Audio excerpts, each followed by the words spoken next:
This is Chuck Grigsby. We are back at it. We're doing the King Project. Thank you so much for giving me another opportunity to talk with you and give you a little slice of the pie of Dr. King and his legacy and some of the great work from my perspective and what he did in a short time with us. Today I really kind of wanted to focus on 1967. Dr. King was a very, very busy man this year, his year before his death.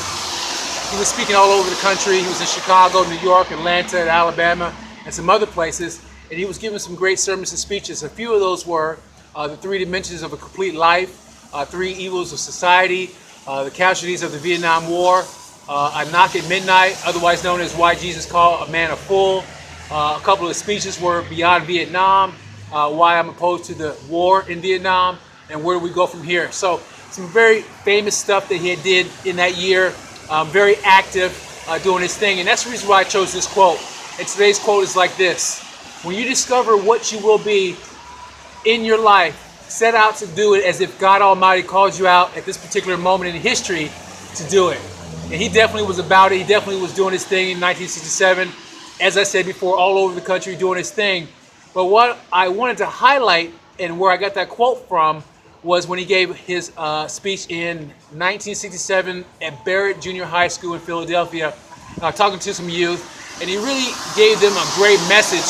And he really talked about dignity, worth, and somebodiness. Somebodiness. I love that word. I love that. I'm going to have to take that, Dr. King.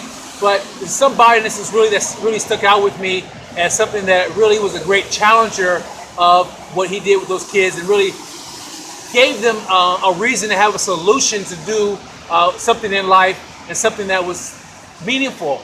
Dr. King was a great rhetorician. That means he was very impressive with his words and very persuasive with his words. And I really just gave him the nickname throughout some of this work I've been doing. And I want to call him Dr. Audacity.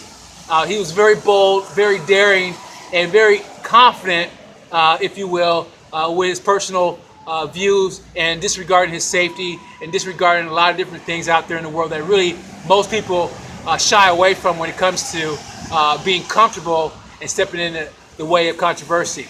That was in 1967. Like I said, it was a year before his death. He was very, very busy, but he did some of his best work. And I just got to tell you, if you have not checked out What's Your Life's Blueprint, if you have not heard that speech, if you have not seen that speech, I highly, highly recommend it. It really captures Dr. Martin Luther King and really the essence of what he's all about by example. GED Worldwide, Chuck Grigsby, thank you so much for the opportunity to share with you guys. Once again, the King Project is in full effect through the month of October, and we'll be coming with some great, more information and history. Thank you so much.